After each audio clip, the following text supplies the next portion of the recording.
नमस्कार, मैं रवीश कुमार। आवश्यकता है एक किसान संगठन की जो सरकार के कृषि कानूनों का समर्थन करने के लिए कृषि मंत्री से मिले और फोटो खिंचाए ताकि उसे कृषि मंत्री ट्वीट कर सकें। आए दिन कृषि मंत्री किसान संगठनों से मुलाकात और कृषि कानूनों के समर्थन की तस्वीर ट्वीट करते रहते हैं। इन संगठनों और नेताओं की खोज खबर लेने से कई दिलचस्प जानकारियां सामने आ सकती हैं। मेरठ से एक ऐसे ही किसान संगठन का पता चला है जिसके बारे में हम बताना चाहते हैं, लेकिन पहले कृषि मंत्री की तरफ से ट्वीट किए गए कुछ तस्वीरों का कोलाज दिखाना चाहते हैं। इन सभी में अपार समर्थन का दावा किया गया है। हर ट्वीट के नीचे हैशटैग लिखा होता है फार्मर्स विद मोदी। हिंदी के बीच अंग्रेजी की इलायची अच्छी लगती है। 14 दिसंबर का कृषि मंत्री का ट्वीट है। अखिल भारतीय किसान समन्वय समिति के पदाधिकारियों ने उनसे मुलाकात कर नए कृषि कानून के समर्थन में ज्ञापन दिया। समिति के अनुसार बिल पूरी तरह से किसानों के हित में है और इन्हें किसी भी कीमत पर वापस नहीं लिया जाना चाहिए। यह भी कि पंजाब के किसानों द्वारा किए जा रहे प्रदर्शन पूरी तरह से राजनीति से प्रभावित हैं। 22 दिसंबर को कृषि मंत्री ट्वीट करते हैं कि किसान संघर्ष समिति नोएडा, गौतम बुद्ध नगर और इंडियन किसान यूनियन नई दिल्ली ने बिलों के समर्थन में ज्ञापन दिया और प्रधानमंत्री का आभार व्यक्त किया। किसान मजदूर संगठन ब्रैकेट में कोष्टक में बागपत ने कृषि मंत्री से 24 दिसंबर को मुलाकात की और समर्थन में ज्ञापन दिया। कृषि मंत्री ने लिखा है कि संघ ने कहा है कि ये सभी बिल किसानों के हित में हैं और इन्हें वापस नहीं लिया जाना चाहिए। कृषि मंत्री अखिल भारतीय बंग परिषद से प्राप्त समर्थन पत्र की तस्वीर 28 दिसंबर 2020 को ट्वीट करते हैं। इसी दिन कृषि मंत्री 12 संगठनों का पत्र ट्वीट करते हैं। भारतीय कृषक समाज से प्राप्त समर्थन पत्र की कॉपी भी 28 दिसंबर को ट्वीट की गई है और इसी दिन राष्ट्रीय युवा वाहिनी से कृषि मंत्री को समर्थन पत्र मिलता है जिसे वे ट्वीट करते हैं। इसी तरह का एक ट्वीट कृषि मंत्री नरेंद्र सिंह तोमर 20 दिसंबर को करते हैं और बताते हैं कि हिंद मजदूर किसान समिति के सदस्यों ने मुलाकात की और कृषि कानूनों का समर्थन किया और वापस ना लेने की बात कही। इसके बाद हमने थोड़ी सी पड़ताल की। हिंद मजदूर किसान समिति क्या है? या कोई स्वतंत्र संगठन है जो किसानों से जुड़े मुद्दे के लिए काम करता है, या किसी संगठन की शाखा है जो मूल संगठन कुछ और करता है?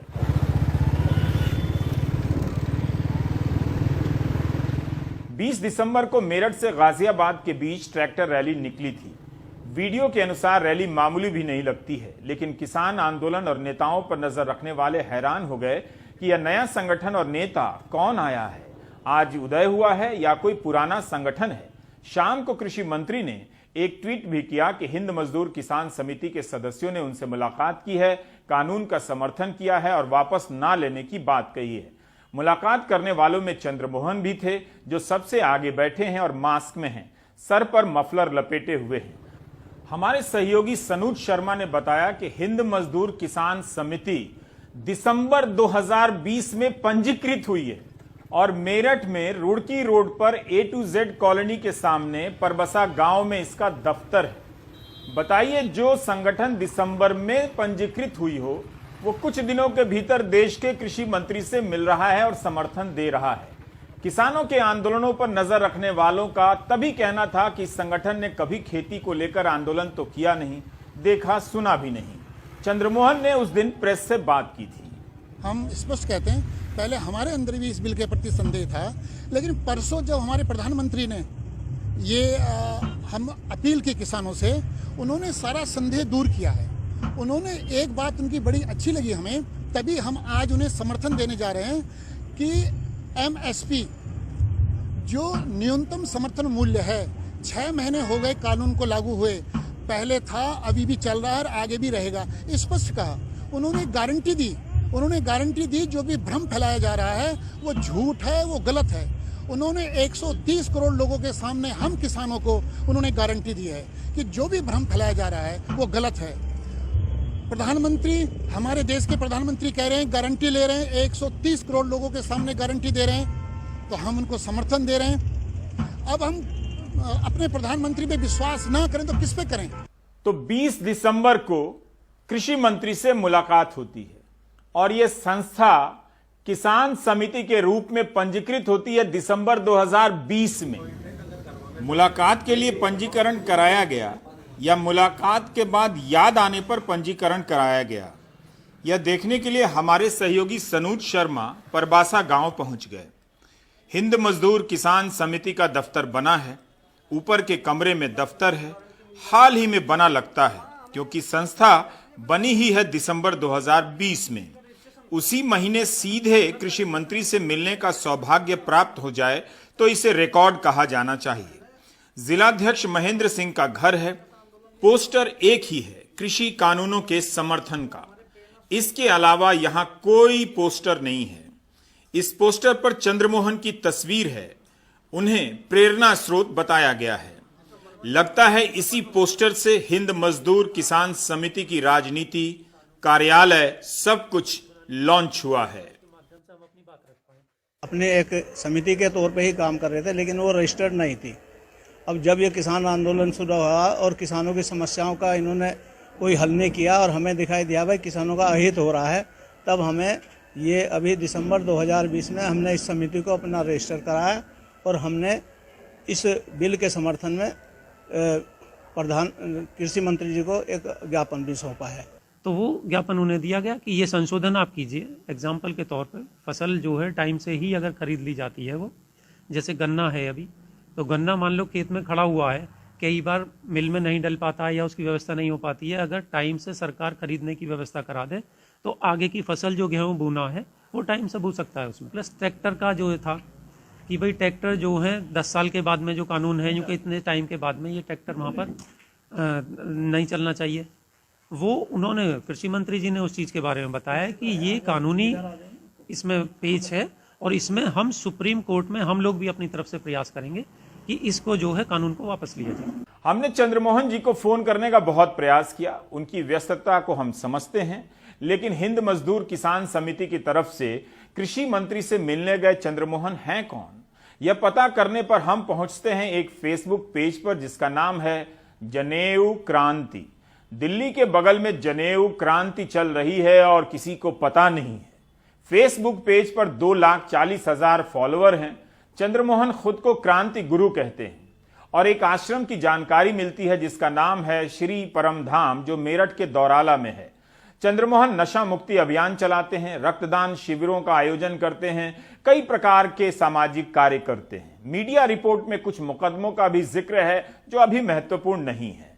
खास बात यह है कि जिस चंद्रमोहन से मुलाकात के बाद कृषि मंत्री ने झट से फोटो ट्वीट कर दिया, उस चंद्रमोहन ने ऐसी कोई तस्वीर ना तो पोस्ट की ना ट्वीट किया।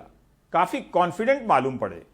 इंस्टाग्राम पर भी उनका अकाउंट है, वहां भी पोस्ट नहीं किया कि देश के कृषि मंत्री से मुलाकात करा रहे हैं, कृषि कानून का समर्थन करने गए थे। Super confident and I like it. जनेऊ क्रांति पेज पर यह पोस्टर 18 सितंबर 2020 को पोस्ट किया गया है। तब भी आंदोलन चल ही रहा था। इसके नीचे क्रांति गुरु लिखा है और श्री परमधाम का पता है। ऊपर की पंक्ति को ध्यान से पढ़िए। लिखते हैं कि इन 3 गारंटी बिलों से ही किसान मजबूत होगा। क्या तीनों कानूनों में ऐसी किसी चीज की गारंटी दी गई है जो चंद्रमोहन इसे गारंटी बिल कह रहे हैं? वैसे यह तो कानून बन चुका है। समय पर उचित मूल्य की गारंटी की बात कहां लिखी है कानून में, लेकिन चंद्रमोहन इस कानून का समर्थन करते हैं। कहीं चंद्रमोहन यह तो नहीं समझ रहे हैं कि कानून में सरकार ने उचित मूल्य की गारंटी दे दी है जिसकी मांग किसान आंदोलन की तरफ से किया जा रहा है। लेकिन इस दूसरे पोस्टर में चंद्रमोहन तो कुछ और कह रहे हैं कि मैं संशोधन के साथ किसान बिल का समर्थन करता हूं क्योंकि मैं भी एक किसान हूं। फिर नीचे यह भी लिखते हैं कि आंदोलन की आड़ में हिंदू और हिंदुस्तान का अपमान करने वालों का मैं विरोध करता हूं। इस पोस्टर में चंद्रमोहन और भी साफ तरीके से कहते हैं कि किसी भी आंदोलन में अगर थोड़ा भी हिंदू या हिंदुस्तान के खिलाफ माहौल बनता है तो वो आंदोलन कभी किसी के हित में नहीं होगा। तो खुद को जनेऊ क्रांति कहने वाले चंद्रमोहन के विचारों में कई तरह के अंतर्विरोध देखे जा सकते हैं। उनसे बात करने पर ही समझा जा सकता था कि किसान आंदोलन हिंदू और हिंदुस्तान का अपमान कैसे हो गया, जबकि उस आंदोलन में ना तो ऐसी कोई बात है ना उसके नेताओं ने ऐसी कोई बात कही है। लेकिन आप समझ तो सकते हैं कि कृषि कानूनों के समर्थन के लिए जुटान कहां से हो रहा है। क्या आसपास या दूर दराज से ऐसे संगठन या संगठन से लगने वाले संगठनों को खुजवाया जा रहा है? चलो दिल्ली और मिलकर समर्थन दो ताकि फोटो ट्वीट हो सके। चंद्रमोहन का एक यूट्यूब चैनल भी है जिसमें वे इस तरह की बातें करते हैं जैसे मक्का में गैर मुस्लिम या काफिरों का प्रवेश निषेध है, वैसे ही हिंदुस्तान के मंदिरों में गैर हिंदू का प्रवेश निषेध हो। लेकिन दूसरी तरफ चंद्रमोहन जाति व्यवस्था के नाश की भी बात करते हैं, दलितों के खिलाफ अत्याचार को लेकर बोलते हैं और लास्ट में यानी अंत में हिंदू राष्ट्र पर आ ही जाते हैं। फेसबुक पेज पर क्रांतिकारियों को उनकी जयंती और पुण्यतिथि पर नमन करते हैं। जब से कृषि मंत्री से मिलकर आए हैं, कृषि कानून को लेकर फेसबुक पर पोस्ट नहीं किया है। लगता है आंदोलन की गतिविधियों पर ज्यादा ध्यान नहीं दे पा रहे हैं। टाइम भी सबके पास कहां है। अगर कृषि मंत्री से मिलकर समर्थन करने वाले संगठन की पड़ताल होती तो आज भारत को चंद्रमोहन जैसे कई नए क्रांतिकारी मिल जाते, जनेऊ क्रांति करने वाले क्रांतिकारी। वैसे आपको इस प्रसंग से इतना तो पता चला ही है कि सरकार चाहे तो किसी से भी अपना समर्थन करवा सकती है। एनडीटीवी 24/7 पर श्रीनिवासन जैन ने अपने कार्यक्रम में दिखाया है कि समर्थन करने वाले 10 संगठनों में से 3 संगठनों का संबंध बीजेपी से है, बाकियों का भी संबंध किसी और तरीके से है। जैसे अखिल भारतीय बंग परिषद को लीजिए, 2 साल पुरानी यह संस्था बंगाल की है। इसके अध्यक्ष अरुण मुखर्जी हैं। दावा करते हैं कि राजनीतिक संबंध नहीं है, लेकिन संगठन के लोगों में श्यामा प्रसाद मुखर्जी की तस्वीर है, जिन्होंने जनसंघ की स्थापना की थी, जो बाद में बीजेपी बनी। यह संगठन 5 राज्यों में होने का दावा करता है, सामाजिक संगठन होने का दावा करता है, लेकिन किसानों के लिए भी काम करता है। दावा है कि 75,000 सदस्य हैं इसके। भारतीय कृषक समाज 14 साल पुराना है और दिल्ली का है। इसके अध्यक्ष कृष्णबीर चौधरी हैं, जो नेफेड के पूर्व निदेशक रह चुके हैं। किसी राजनीतिक ताल्लुकात का दावा नहीं करते, लेकिन उनके सोशल मीडिया पेज पर बीजेपी के समर्थन वाले पोस्ट भरे हुए हैं। उनका दावा है कि 9 राज्यों में संगठन काम करता है और इसके 50 लाख समर्थक हैं। किसान संघर्ष समिति 30 साल पुरानी है, जो यूपी की है और इसके अध्यक्ष विजेंद्र सिंह रावल हैं। व्हाट्सएप की डिस्प्ले पिक्चर यानी डीपी में बीजेपी नेता के साथ तस्वीर है। इसके 21 सदस्य हैं और यह संस्था नोएडा में काम करती है। राष्ट्रीय युवा वाहिनी के लेटर हेड पर तो बीजेपी का चुनाव चिन्ह कमल भी है। 5 साल पुरानी संस्था है और इसके अध्यक्ष हरीश गौतम हैं। कहते हैं कि बीजेपी से संबंधित संगठन है। राम कुमार वाले जी, आप खुद बीजेपी में हैं? जी। तो क्या ये जेन्युइन सपोर्ट है या राजनीतिक सपोर्ट है? देखिए जी वालिया जी, हाँ बोलिए। सवाल बीजेपी का नहीं है जी, सवाल बीजेपी का नहीं है। सवाल ये है कि हमने इस कानून को पढ़ा है जी, और पूरे कानून को पढ़ने के बाद हमारे जो पदाधिकारी उन्होंने इसका विश्लेषण किया है और हमने ये विचार किया कि इस कानून के लागू होने से किसानों को क्या क्या फायदे होंगे। बीजेपी का कोई इसमें मतलब नहीं है। राष्ट्रीय युवा वाहिनी के बारे में न्यूज लॉन्ड्री के बसंत कुमार ने और भी गहरी पड़ताल की है। बसंत ने कई किसान संगठनों का खतियान चेक किया है। आपको वो रिपोर्ट पढ़नी चाहिए, काफी कुछ जानेंगे। यह उन 12 संगठनों में से है जिनके बारे में कृषि मंत्री ने 28 दिसंबर को ट्वीट किया था कि ये कृषि कानून का समर्थन कर रहे हैं। बसंत ने अपनी रिपोर्ट में लिखा है कि राष्ट्रीय युवा वाहिनी के बारे में साझा पत्र में ही लिखा है कि इसका मुख्य उद्देश्य गौशालाओं और अनाथ आश्रमों का निर्माण, गौरक्षा, भ्रष्टाचार उन्मूलन में सहभागिता है। खेती तक का जिक्र नहीं है। देखना चाहिए कि समर्थन पत्र में हरीश गौतम क्या लिखते हैं। वे लिखते हैं कि राष्ट्रीय युवा वाहिनी सदैव ही भारतीय जनता पार्टी के सहयोग में रही है। आज राष्ट्रीय युवा वाहिनी किसान बिलों के समर्थन में संपूर्ण रूप से सरकार के साथ है। इसमें हैरानी की बात नहीं है कि सदैव ही भाजपा के सहयोग में रहने वाली संस्था संपूर्ण रूप से सरकार का साथ देगी। सवाल है कि सरकार यह क्यों कर रही है। समर्थन जुटाना गलत बात नहीं है, लेकिन अपनी पार्टी और उसकी विचारधारा से जुड़े संगठनों को जुटाकर कृषि कानूनों के समर्थन का दावा उसे क्यों करना पड़ रहा है। देखिए, सरकार ने बीजेपी के किसान विंग बना रखे हैं, तो उनको वो अलग अलग तरह से प्रमोट करते हैं। तो ये लोगों को भ्रम में डालने के लिए उन्हीं को बुलाते हैं। इस आंदोलन का कोई भी संगठन गया है उनके पास कि हम इसके पक्ष में हैं? 5 बॉर्डर पे बैठे हैं और ये कह सकते उत्तराखंड, यूपी, हरियाणा, पंजाब और बिहार, मध्य प्रदेश, इन स्टेटों से 5 स्टेटों से तो खुलकर आए हैं ना आदमी, राजस्थान। तो ये 6 स्टेटों के आदमी जो अभी बैठे हैं उनके साथ और समर्थन कर रहे हैं। जो इन स्टेटों के संगठन बैठे हैं उसमें से कोई संगठन गया है कि हम कानूनों के पक्ष में हैं? वो लोग हैं जो बीजेपी ने हायर किए हुए हैं, बीजेपी के हैं। मैंने तो आपको सीधी बात बताता हूँ, मीटिंग में बोला था, युद्धवीर जी हैं केस टू कैद के साथ होते हैं, उन्होंने बोला सरकार को कि जब कांग्रेस की सरकार थी तो आपका जो बीजेपी विंग के किसान थे इन्हीं कानूनों का विरोध करते थे हमारे साथ। आज हमने उनसे पूछा, वो कह रहे हैं नहीं जी हमारी मजबूरी है, हमको ऊपर से डांट लग रही है। तो ये कहने का भाव है कि उनको डांट कर, उनको फुसला कर ऐसा किया जा रहा है, ये सरकार का षड्यंत्र है। सर आप बताइए, ये कौन लोग हैं जो समर्थन दे के आ रहे हैं, उनको आप लोग किसान क्यों नहीं मान रहे हैं? जो समर्थन सरकार को दे रहे हैं वो किसान नहीं हो सकते। जो किसान का दर्द है ना, कोई समझ नहीं सकता। मोदी साहब ने, मैं तो एक ही बात ही बोलूँगा, 100 बात की एक ही बात है, मोदी साहब को अभी भी मान लेना चाहिए। अगर नहीं मानेंगे तो ठीक नहीं होगा।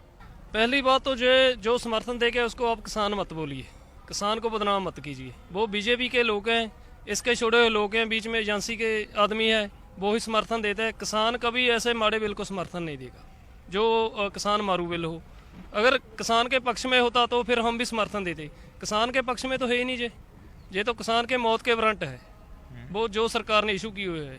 आरएसएस से जुड़ा भारतीय किसान संघ भी कृषि कानूनों का समर्थन करता है, लेकिन किसान आंदोलन के इस बात के साथ भी देता है कि न्यूनतम समर्थन मूल्य की गारंटी होनी चाहिए। 2, 4, 5 सुधार हमने मांग किए हैं पहले दिन से। ऑर्डिनेंस आने के बाद, कानून बनने के पहले, कानून बनने के बाद, कि जो व्यापारी लोग आएंगे उनका रजिस्ट्रेशन हो कोई पोर्टल के अंदर। वो व्यापारी लोगों का कोई बैंक गारंटी रहे, अगर कोई वो गड़बड़ करता है तो बैंक किसानों का भुगतान कर दे। कोई कानून अड़चन आता है तो किसान न्यायालय की प्रक्रिया शुरू हो, उसके लिए जुडिशियरी, राज्य सरकार, केंद्र सहमति चाहिए, उसके लिए प्रक्रिया तो शुरू हो।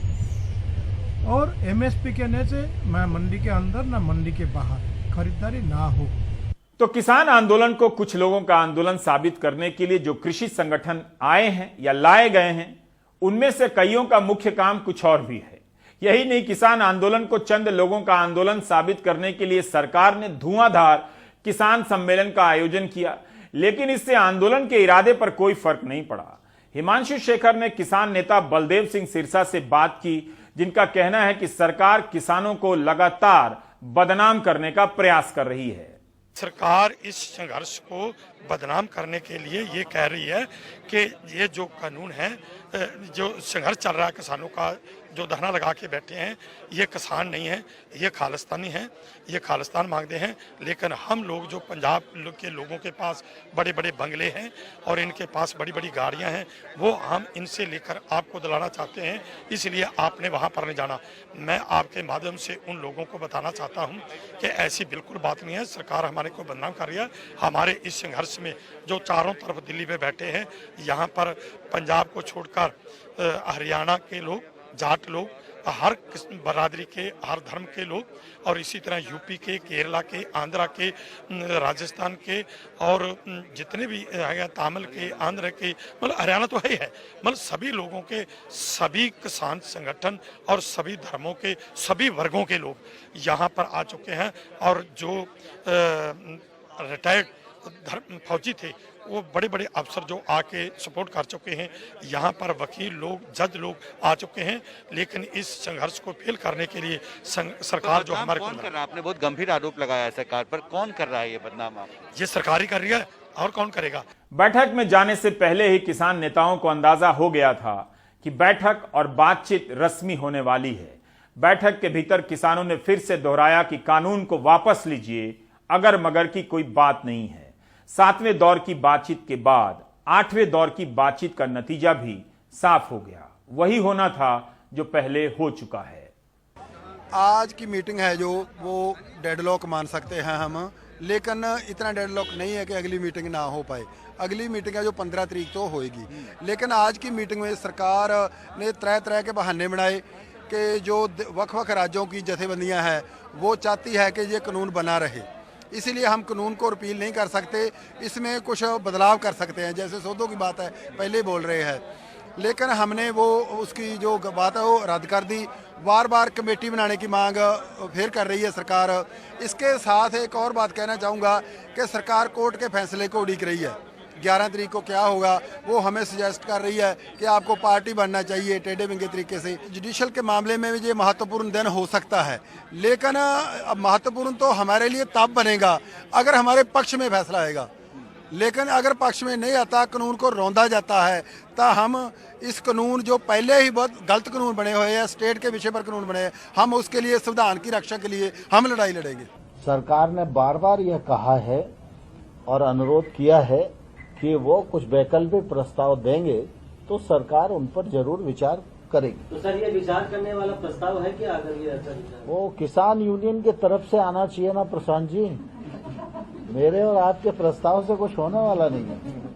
हर बातचीत का यही हाल है, जहां थी गाड़ी वहीं रुकी हुई है। सरकार पीछे नहीं हटेगी। किसानों को पता है कि लड़ाई आसान नहीं है। 26 जनवरी को दिल्ली और कई जगहों पर ट्रैक्टर मार्च किया जाने वाला है। अब हम आपको एक दूसरी बड़ी खबर दिखाना चाहते हैं। अनुराग द्वारी ने मध्य प्रदेश से एक रिपोर्ट की थी कि कैसे जिन लोगों को कोविड वैक्सीन के ट्रायल में शामिल किया गया उन्हें सहमति पत्र नहीं दी गई, उन्हें ठीक से बताया तक नहीं गया। कईयों को यह साफ जानकारी तक नहीं थी कि वे ट्रायल का इंजेक्शन ले रहे हैं। अनुराग की इस रिपोर्ट के संदर्भ में दीपक मरावी की मौत की कहानी भी अहम हो जाती है। हम नहीं कहते और कह भी नहीं सकते कि दीपक की मौत टीका से हुई या किसी और वजह से।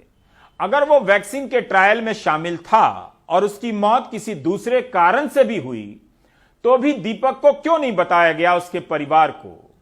क्या इसलिए कि दीपक दिहाड़ी मजदूर था? क्या ऐसा किसी पढ़े लिखे या नेता के साथ हो सकता था? आखिर दीपक के परिवार को जानने का हक है या नहीं कि हुआ क्या? दीपक मरावी मजदूरी करते थे और भोपाल के टीला जमालपुरा के किराए के इसी एक कमरे में 3 बच्चों के साथ रहते थे। दीपक ने कोरोना वैक्सीन ट्रायल में हिस्सा लिया था। पहले डोज के बाद ही तबीयत खराब हो गई और अस्पताल पहुंचने से पहले दीपक की मौत हो गई। दीपक को टीका लगा था या प्लेसेबो हम नहीं बता सकते। 12 दिसंबर से 21 दिसंबर के बीच दीपक के साथ क्या क्या हुआ हमारे लिए बताना मुश्किल है। पत्नी अब दूसरों से खाना मांगकर बच्चों का पेट भर रही हैं। इंजेक्शन लगवा के आए, उसके बाद में वो मतलब 3-4 दिन तक कुछ नहीं, 7 दिन तक वो ठीक ठाक थे, मतलब खाना पीना खा रहे थे। इसके बाद में उन्हें चक्कर आने लगे बहुत तेज़ी से। तो मैंने कहा ठीक है, आप से चलते नहीं बन रहा, आप आराम करो। फिर वो कहने लगे ठीक है मैं आराम ही करूँगा। खाना खा रहे थे, थोड़ा थोड़ा खा रहे थे।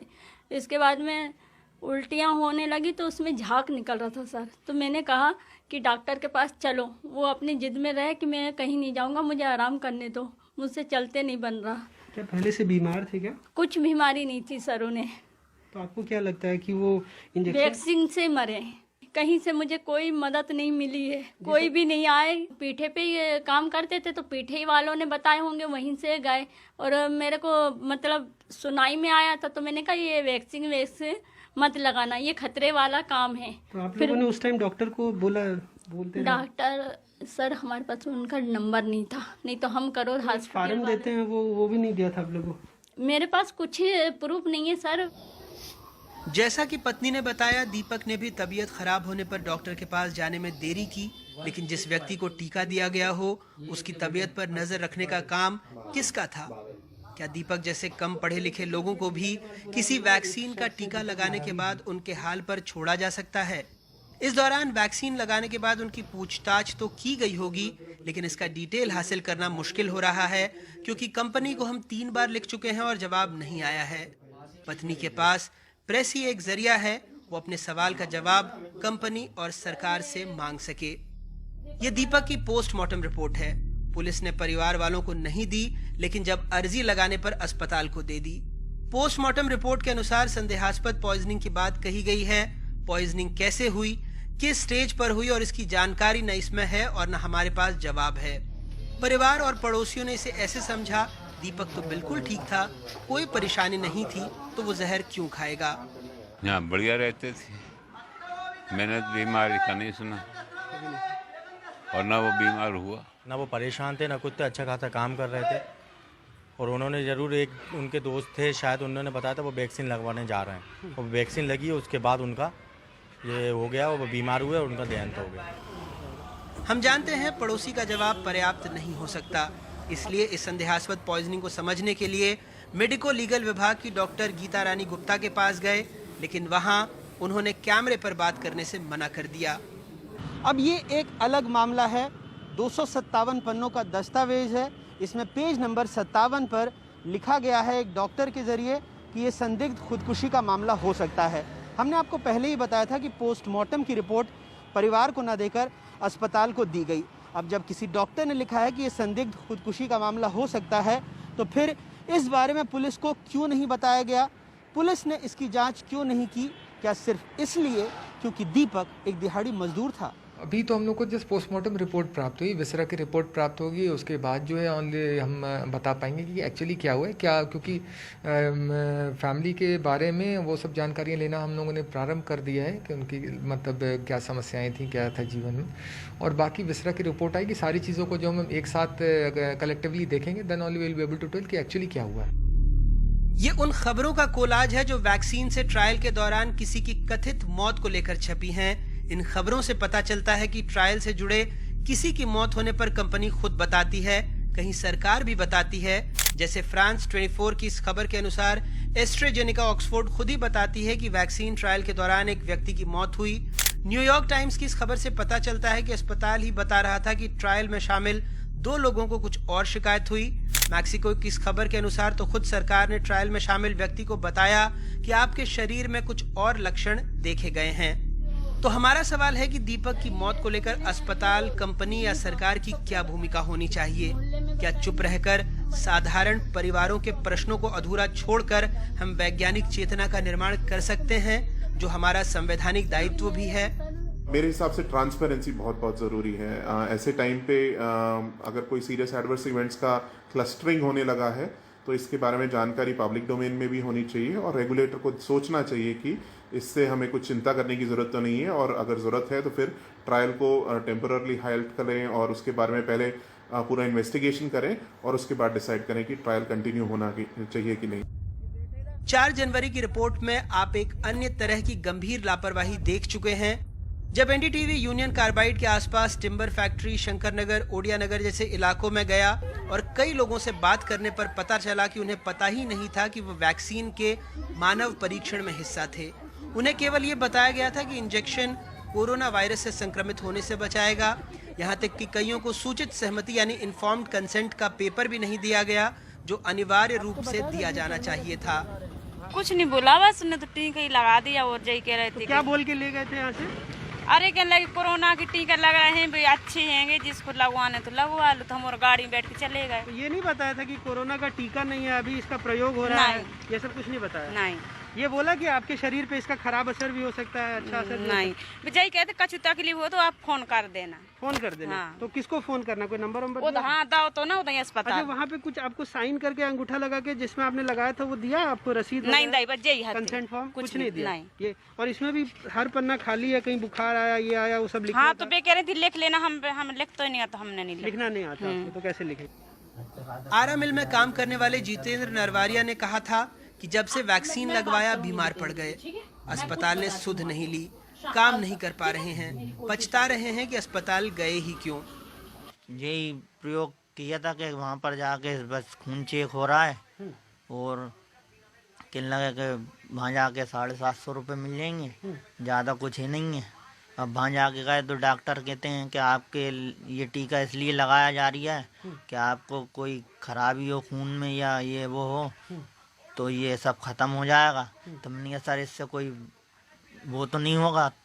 तो वो कह रहे नहीं आपको कुछ नहीं होगा, आप सही रहोगे बस। मगर जब से आया टीका लगा के तो तबीयत ख़राब है, जब से उल्टी और खांसी, सर्दी और भूख नहीं लग रही है सर, जब से ही पड़ा हूँ मैं घर में। कोई आपका मैं देख रहा हूँ एक्सरे रिपोर्ट भी है, 14 तारीख को आप फिर अस्पताल गए थे, उसकी रिपोर्ट भी है जी। तो डॉक्टर लोग आपको वहाँ के देख रहे हैं, भर्ती क्यों नहीं किया फिर वहाँ पे जिस अस्पताल में आपने टीका लगवाया था? सर वो मुझे देख के इग्नोर कर रहे थे सर, कभी इधर भगा रहे हैं, कभी उधर भगा रहे हैं। अब मैं गरीब आदमी 400 450 रुपये का कहाँ से मैं ये चेकअप करवा पाता। मध्य प्रदेश में ड्रग ट्रायल का इतिहास खौफनाक रहा है। साल 2010 में ड्रग ट्रायल के दौरान कई लोग गंभीर रूप से बीमार पड़े। अकेले इंदौर में ही दर्जनों लोगों की मौत हो गई, जिसके बाद मध्य प्रदेश सरकार ने ड्रग ट्रायल पर रोक लगा दी थी।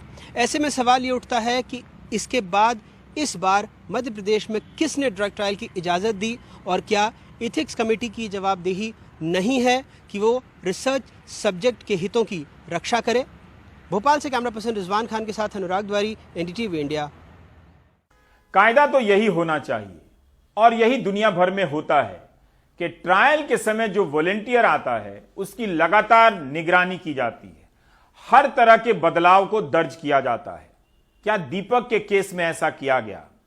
तब भी किया जाना चाहिए था जब ट्रायल से संबंधित कुछ ना हो, यानी दूसरे कारण से उसकी तबीयत खराब हुई हो। वॉलेंटियर का विश्वास बने, इसके लिए पारदर्शिता बहुत जरूरी है। लगातार बताया जाना चाहिए कि अब क्या हो रहा है, ऐसा क्यों हुआ, क्या दीपक के साथ इस तरह की चीजें की गईं। ब्रेक के बाद हम यूपी चलेंगे, जहां पता ही नहीं चलता है कि भीड़ आ रही है कि पुलिस आ रही है। सिंपल सवाल भी डिफिकल्ट हो गया है।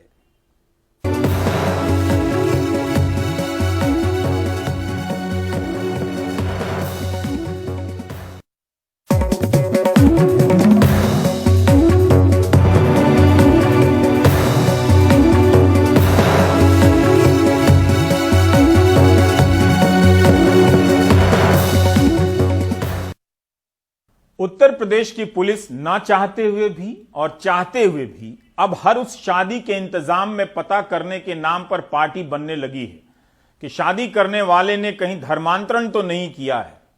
शादी करने वालों को कुछ मिठाइयां पुलिस और भीड़ के लिए भी रखनी चाहिए।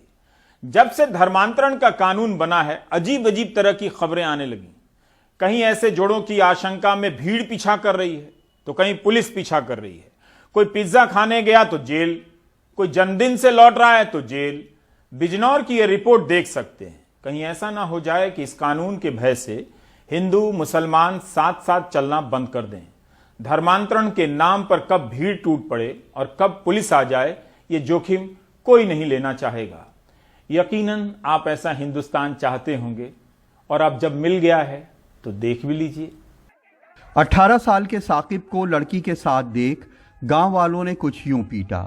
ये एक पितृसत्तात्मक समाज की हिंसक मॉरल पुलिसिंग है। न लड़की को जानते हैं न लड़के को, लेकिन उन्हें साथ देख इनका खून इतना खौला कि बच्चे को पीट पीट कर बेहाल कर दिया। गांव वालों ने उसे पुलिस को दे दिया। पुलिस ने बाद में उसे लव जिहाद का आरोपी बताकर जेल भेज दिया। अब साकिब पर पुलिस ने दलित एक्ट और धर्मांतरण विरोधी कानून में मुकदमा किया है। 24 दिन से वो जेल में बंद है, आज भी बेल नहीं हो सकी। उसमें कोर्ट में केसदारी नहीं आई है हमें और लोगों से बताया जा रहा है पुलिस के द्वारा कि केस चार्जशीट फाइल कर दी गई है, लेकिन चार्जशीट कोर्ट में फाइल नहीं हुई है और नेक्स्ट हियरिंग के लिए 15 जनवरी इसमें फिक्स की गई है। लड़की कहती है कि वो अपने एक रिश्तेदार के यहाँ बर्थडे में गई थी। वहाँ उसके स्कूल में पढ़ा साकिब भी था। रात में देर हो गई तो वो उसके साथ घर आ रही थी। कुछ नहीं, बस बर्थडे पार्टी से यही 11:30 बजे 12 बजे करीब हम घर को गए तो वहाँ से कुछ लोगों ने चोर समझ के पकड़ा। तो उसके बाद पुलिस को बुलाया, उन्होंने मारा। मेदिनीपुर वालों ने बहुत है उन्हें कि कहाँ से आया चोरी करते हो, उन्होंने कहा चोरी हम करने की।